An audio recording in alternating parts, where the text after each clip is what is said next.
We have returned, ladies and gentlemen, to, in my opinion, one of the best courses in Michigan. I mean, they certainly take the award for the best yardage signs. I mean, that is unbelievable.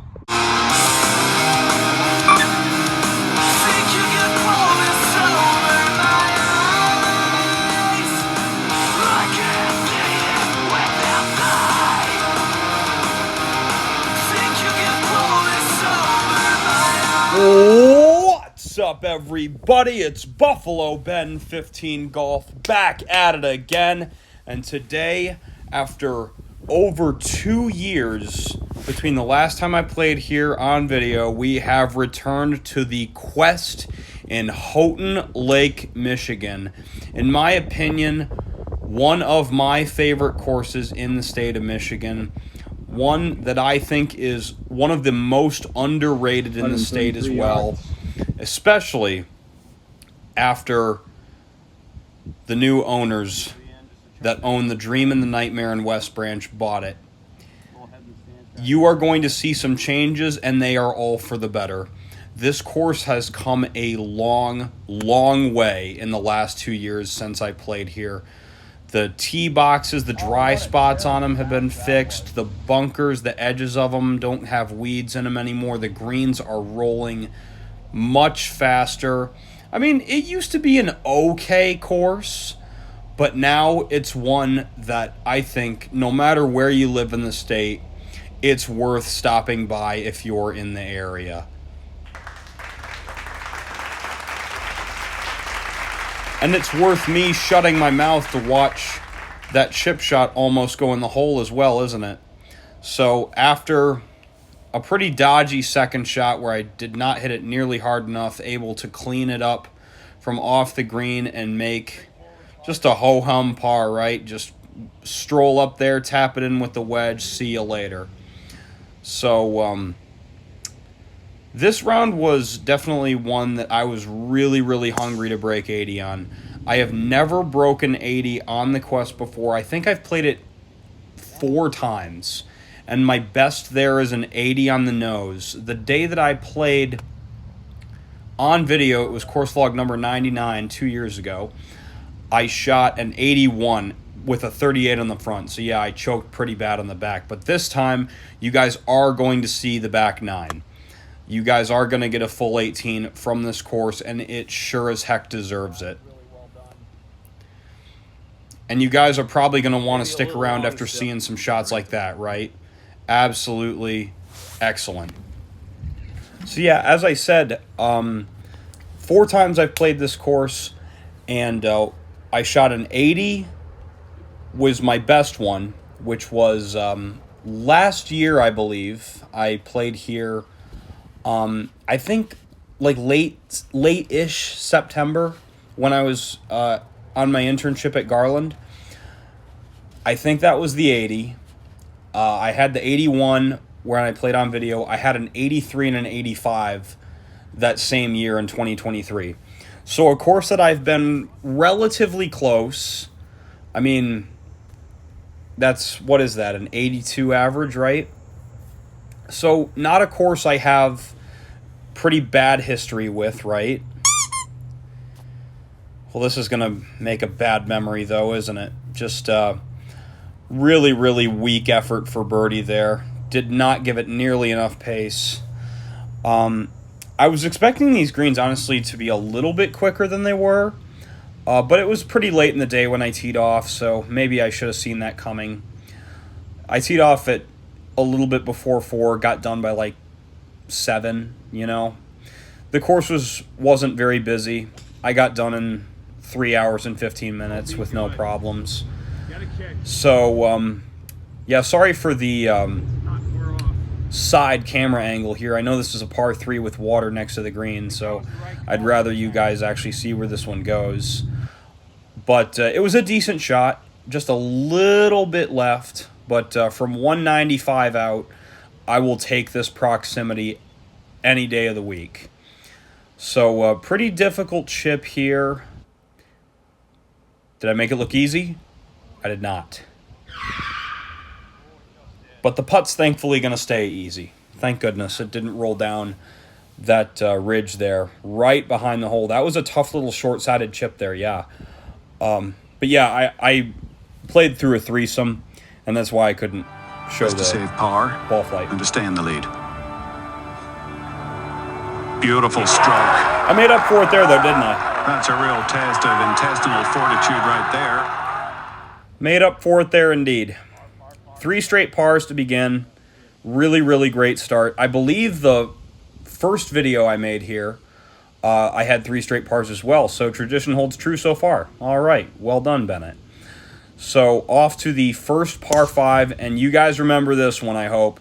Made a big 25, 30-foot bomb from the fringe last time, and we're well on our way to being able to reach this green in 2 once again.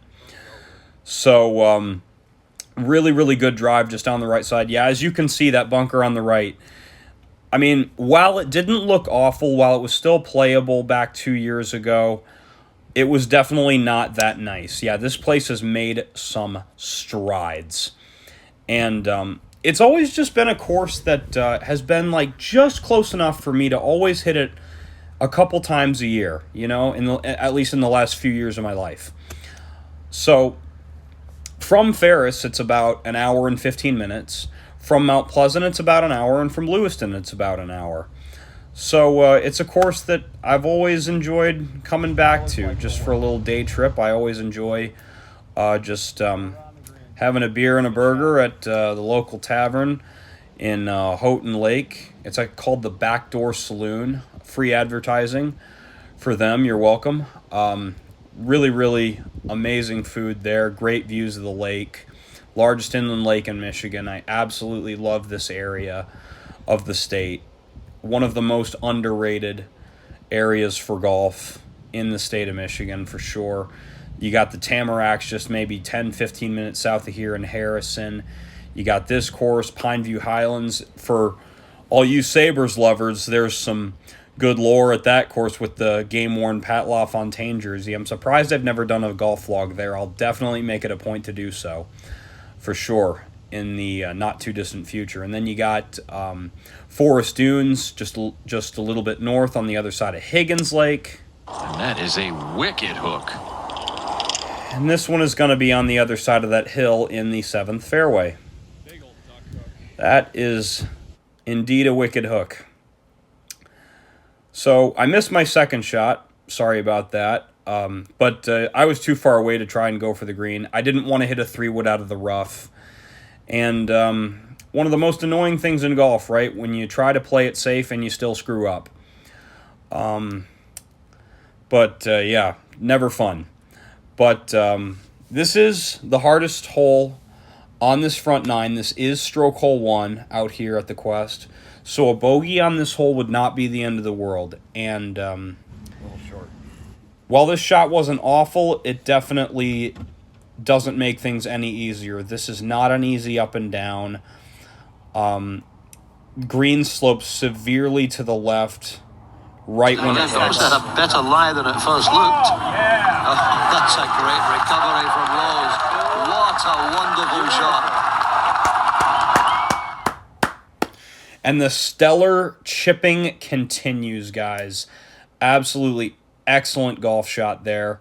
Tap it in for the bogey with the wedge. That is 3 wedge worthies in 5 holes. Yeah, the wedges are on fire today, folks. Absolutely incredible. This hole's a tough one. Water on the right, guarding the green, very, very close. Thankfully, the pin was on the left, so I had some room to miss it right.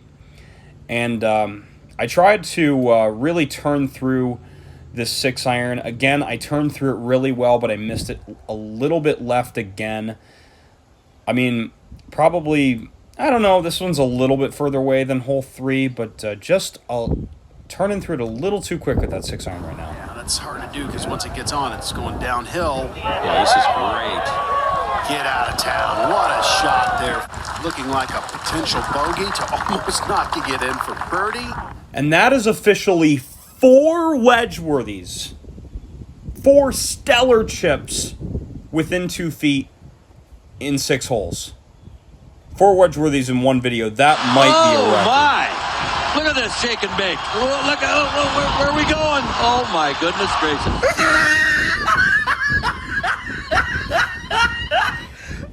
That also might be a record for the most humiliating attempt at hitting the ball, tapping the ball in the hole with a wedge as well. But within a club length, within 2 feet, we take those, right?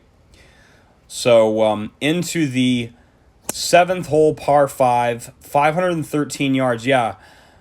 Again, something I forgot to mention Just be on the left side of the a fairway. little bit earlier, and I'll pick back up on what I was going to say in a sec. I don't think we got enough firepower to go. 56. It's not worth it. Into the wind. Maybe if it was downwind, I might try it, but this is just a 7-iron layup. So, as I was saying, when the Quest was bought by the Courtemanche family, when the course was renovated a little bit, when the new owners stepped in, what they chose to do was to space out the back 2 tees a little bit more, and in fact the whites as well. 2 years ago, the blacks were at 67.50. The blues were 65.50, so only a 200-yard difference. And then the whites were like 6,100. Nowadays, the tips are 66.50. The blues are about 6,200, and the whites are about 5,900. So they spaced it out a little bit more, and I figured, you know what? I have a little bit more distance than I had 2 years ago. I've really been working on that, so I decided to play the blacks Seems today. pretty good. Oh, it's sitting up nicely, Trevor. That took a wicked bounce. Did you see that? Almost jumped sideways on him. We will not have a 5th wedge-worthy, at least not yet. But, yeah, as I was saying with the yardages, if you're a fan of the Quests and you're saying this doesn't match up with the course, that's why. New yardages and newfound confidence with this putter after making the second 6-footer, as Raymond Floyd says. That's the shot in golf that separates the men from the boys, is the 6-foot putt. You remember 3 years ago when I still didn't know how to set up to a putt, when I had that toe up. It's gotten so much better. Camel hitting this very low and out to the right. This is dicey. Oh, easy. Oh, You gotta be kidding. Oh, this is incredible. You are kidding. not like this, guys. Not like this. All of a sudden, Provisional ball. the golf gods taketh away. After such an amazing start, hitting a This hit provisional very ball, well. Exactly what he was looking for. and as to be expected, it's much better. And bad news bears here. The first ball was out of bounds by about 10-15 feet or so, so 3 off the tee on the shortest par 4 on the course. After being 1 over through 7 holes, I have immediately put myself in significant danger of missing out on shooting sub 40 on this front 9. This putt drops, though, and we can afford a bogey on the final hole, the 9th. So this was a big, big putt for me. 10 feet right to left. Honestly, a really, really good partial wedge, lob wedge. Got the spin on it. Wish I put a little English on that putt as well, though. Just did not break back. And out of nowhere, there is a double where we go from 1 over to 3 over. The easiest, shortest par 4 on the course. Waist high, straight across the plate, and I mess it up. Absolutely shameful effort on that hole. So now a par is needed on actually stroke hole 3. This is the second hardest hole in the front 9. A par is needed for 39. The 3-wood tee shot went absolutely amazing. probably the best tee shot I've ever hit on this hole. I feel like, if I remember right, I went in the bunker my first ever golf log I did here. I'm not sure, though. I'd have to go back and watch it again. It was either in the bunker or, like, I creeped like a foot over it, if I remember right. Down the slope, though. And this shot could have done with creeping a foot more to the right, because it would have caught the ridge and sloped all the way down to that back right kind of bottom portion of the green. But I just pulled my gap wedge about 5 yards left of where I wanted it to go. And this was a slick downhill putt. And we have got ourselves a tester for a 39. Do not throw this away, Bennett. Do not humiliate yourself like this after not posting for a month. This is not what you wanted your viewers to come back to. Please. Oh, my goodness. This is not good. It's beyond hard to watch. Another right to left putt that I honestly put a great stroke on. Just damn it. So that's a 40. That could have ended way better than that. Honestly, after saving the bogey on 5 and saving the par on 6, getting through those 2 holes, I mean, those are the big 2 on the front 9 at the Quest. I was past the big 2 and then I choked. So a 40 there, 14 putts, 3 out of 7 fairways, 3 out of 9 greens. Got to hit more greens than that. Just not going to get it done. But honestly, the tee shots on those 2 par 3s, I mean, they weren't far off. They were not far off at all. I was not upset overall with my iron play, save for the 1 iron that went out of bounds, the 4 iron. I mean, you could just tell between those 2 swings, the impact on that first 4 iron, it was just so late and lazy. I don't know what I was thinking, to be honest.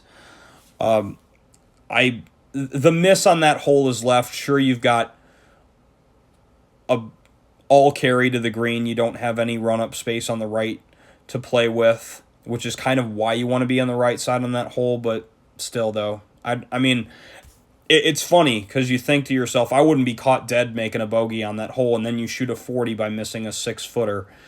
And you think to yourself, oh, I would have loved a bogey on that hole. Yeah, that's golf for you, folks. That's golf. So, all that being said, though, the quest to break 80 at the Quest is far from over. One of the rounds I played at the Quest in 2023, I shot a 46 on the front 9 and shot a 39 in the back for that 85. That round could have easily gone into the mid-90s, because the back is undoubtedly harder than the front. But I have done it before. I have broken 40 on that back 9. And I think with the way the tee balls are going, I mean, I lost 1 drive on that 5th hole, and that was the one where I could afford to do that. I mean, I swung pretty hard at that ball just because I knew this is a 450 par 4. I don't want to go wood into this one. So I swung pretty hard at that, and it was a green light to do so. So, but the one on number 1 was good, just barely missed the fairway right, but still was in really good shape. Number 2 was perfectly placed. Number 4 was perfectly placed. Number 7, that close to being in the fairway and being able to go for that green in 2. I probably would have done it if it was in the fairway, but again, just cannot risk hitting the 3-wood out of the rough there. So overall, I was not upset with how I played on this front 9. I know I have what it takes to break 80, and it's one I was really, really hungry for today, because I was visiting JT, who was in my Gaylord Golf Club video 2 years ago as well. I was visiting him in Gaylord for the weekend. I played the Tribute on Friday, and I shot an 82, and then I played Gaylord Golf Club, which I originally planned to film that one, like you saw in the intro card. I had that one on deck on the right, in the Eagle Glen video, and then you saw a red X through it. And that's because, I mean, I finished the round. I shot 82 as well that day. But it was pouring rain for like 5 holes, and it got to the point where the video was just super blurry and super foggy, and it just didn't look good. Yeah, and I did play the blacks there as well that time. I mean, it was an 82 in bad weather. I probably still would have posted it, but just the video just did not look good, you know? I haven't gotten a higher score than an 86 this year. All but maybe 2 of my rounds are something I'm not pissed at sharing on YouTube this year. It's been a good year. But this was a round where I really wanted to finish the weekend strong. I really wanted it really bad. I did not want to begin my third to last week of the semester coming off of 3 straight rounds where I didn't break 80. I just would have just been mentally just exhausted and pissed off. So I was really hungry today, and I've given myself a chance, you know. Bottom line, I've done that, and I'm happy about it. So happy Labor Day weekend, everyone. I hope to have the back 9 out much sooner than it took me to get this one out. But you know, I had school going on, you know, finals and all that good stuff. Got the 6th semester ever at Ferris on the Dean's List. Very proud of that. So I was working really hard on that, and just getting my internship lined up. So I apologize it took me so long to get this one out, but I promise the next one will be out in half the time, if not less. So I look forward to catching up with you guys on number 10 tee at the Quest. This is Buffalo Ben 15 signing off. Have a good day, everyone.